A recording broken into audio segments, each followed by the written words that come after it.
Okay, so now we're going to head into the inner ear and talk about the cochlea. Let's remind ourselves of how we got here first. So sound waves were collected by the pinna and funneled and directed into the external auditory canal or ear canal, where they then reach the tympanic membrane, which vibrates and sets in sequence vibrations through the malleus, the incus, and the stapes, which then arrives here at the oval window, where it's going to be transmitted to the cochlea, which is this snail-like shape that we are seeing. So the cochlea, the snail-like shape, is because it's a tube that has been curled up into a spiral. And inside that tube, there's a fluid called endolymph, which has very high potassium concentration. So this is different from the bloodstream and the typical extracellular fluid that we find elsewhere in the body, which usually has a very low potassium concentration. Inside the cochlea, we're going to find the organ of Corti, which is what's actually going to convert these mechanical vibrations into neural signals for the first time. So that's going to be exciting. Oh, there's the cochlea. So what's cool about the cochlea is it's coiled into this tube, and at the beginning of the tube, where's my cursor? Okay, so at the beginning of the tube, which is called the base, the size of the tube is such that it will resonate with different frequencies of vibration that come in. So near the base, we find the highest frequencies of sound will cause this tube in the base of the cochlea to also vibrate kind of in sync with it. And it's called resonance. As we continue through this coil, however, you can see the hertz that are listed.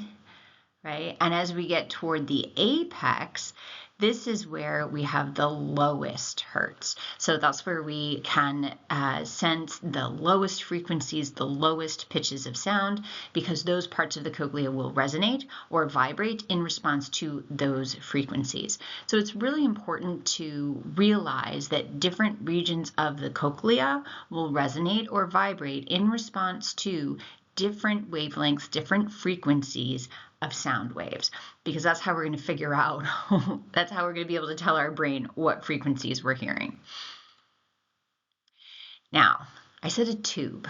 The tube is actually three tubes kind of closely in relationship to each other, which you can kind of tell from this diagram. So on the next slide, I'm actually going to show you a cross section through the tube so you can see kind of the three tubes within it. So here we are. We've got one tube, two tube, three tube, and they're separated by membranes. And I am not going to require you to learn the names of those different chambers. But what I do want you to know about is this guy here, the organ of Corti, which is then magnified in the view up above. So what's important about the organ of Corti is that we have a membrane here, and we have these hair cells down in here. And you can see they have these little tiny hair-like things sticking up from them. So those little hair-like projections that are sticking up are called stereocilia. So it's very much like the cilia that we've seen on other types of cells in other places of the body, and those usually move because they have little mechanical components in them so that they can. These are called cilia, but they're stereocilia, so they're different. So the cell doesn't make these move, but they are going to move in response to sound. So here's what happens. As we're sitting there, and this is another diagram of the organ of Corti, but it's kind of flipped horizontally from what we saw before. But we've got our hair cells here with their stereocilia, and we have this upper membrane here, and then there's these little inner hair cells. I'm also not going to make you learn inner versus outer hair cells. Just know that the hair cells with the stereocilia are in there.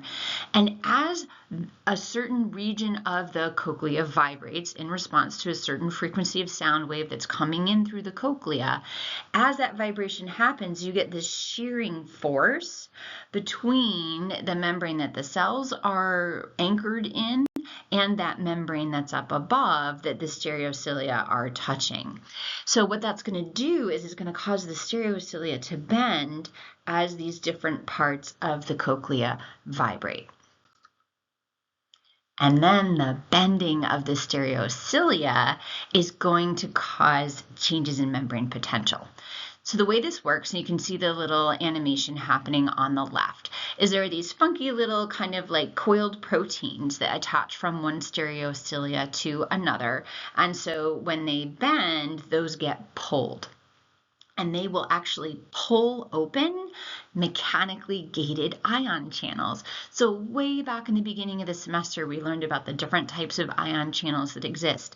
Ligand gated, where a molecule binds to them like a neurotransmitter and then they open. Voltage gated, like the sodium channels for the action potential, right? When the membrane potential reaches a certain threshold, then they open. Leak channels, which are always open. And then the fourth one, which I said we're not going to really talk about, we'll get to that later, mechanically gated. So when we talk about something being mechanical, I mean it's like a physical force that's happening. So due to the movement of these stereocilia, those mechanically gated ion channels open. Now, because the endolymph is so concentrated in terms of its potassium, there's a lot of potassium in the endolymph. Potassium is actually going to go down its concentration gradient into the cell. That's not what happens typically in an action potential. This is a very specialized region. We're in this endolymph, which is high potassium. So potassium is going to actually run into the cell. It's a positively charged ion, so it's going to depolarize the hair cell. Isn't that cool? All right. So just like we've seen before, depolarization is going to lead to neurotransmitter release. So what happens when the mechanically gated ion channels open, potassium rushes in, which makes the inside of the cell less negative, it depolarizes, and then very similar to what we learned about in our unit of the synapses, calcium channels open, and these are voltage gated, so they're responding to the change in membrane potential. Calcium therefore moves into the cell because it moves according to its electrochemical gradient, and it's going to activate those snare proteins. They're a little bit different in the ear, but they're the same basic mechanism, which then bring the vesicles into contact with the cell membrane. They fuse and release their contents. Exocytosis of neurotransmitter. In this case, just like in vision, the neurotransmitter is glutamate. So these cells that are taking a mechanical stimulus, vibration, right, and then they're translating it into neurotransmitter release. Now our nervous system can do something with it. So this should sound familiar because the photoreceptors in the retina, if you recall, they didn't send an action potential, they released glutamate. So kind of a very similar thing here with the first cells that are translating an external sense into something that our nervous system can process. They're doing it by converting it into releasing a neurotransmitter.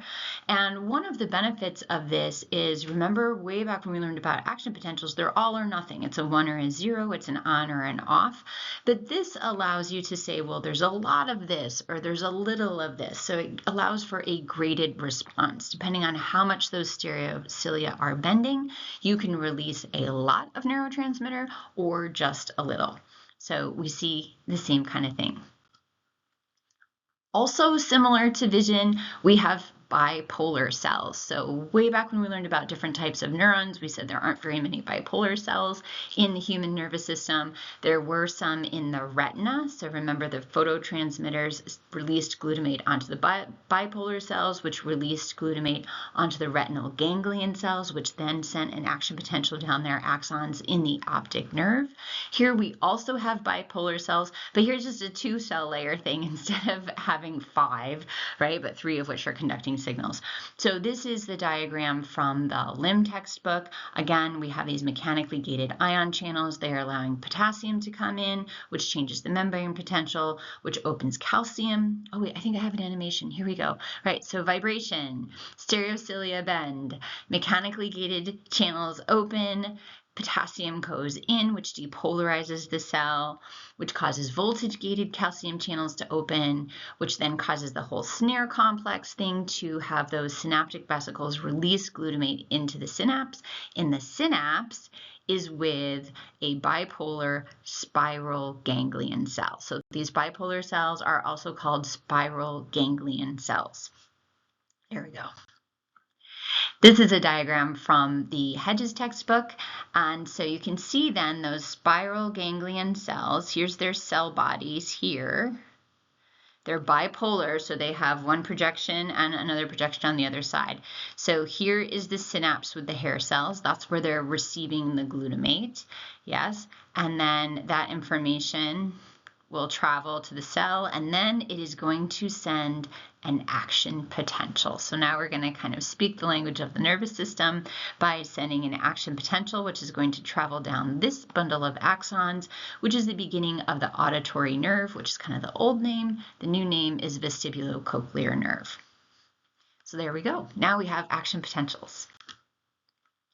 So the cochlea is all about taking that mechanical stimulus and translating it into an action potential so the brain can actually do something with it. So the cochlea is a coiled 3-chambered tube filled with high potassium concentration fluid called endolymph. At the base, the beginning of the snail shell, it will resonate with very high frequency sounds. So that's the part of the cochlea that will respond and tell you about high pitch sounds. And in the apex towards the little, that's low frequency. So that'll resonate with and send signals to tell you that there's a very low frequency or low pitch sound. So that organ of Corti is located throughout, and it has the hair cells with the stereocilia. And in response to that region of the cochlea vibrating, the stereocilia bend, which causes mechanically gated ion channels to open. Potassium moves into the cell, depolarizing it, which then causes voltage-gated calcium channels to open. Calcium then activates that whole snare complex, so we then do exocytosis of the synaptic vesicles, releasing glutamate into the synapse with the bipolar spiral ganglion cells. And then those send an action potential out their axons, which become the vestibulocochlear nerve. So now we're ready to talk about neural pathways as this nerve then enters the brain. So I'll see you there next.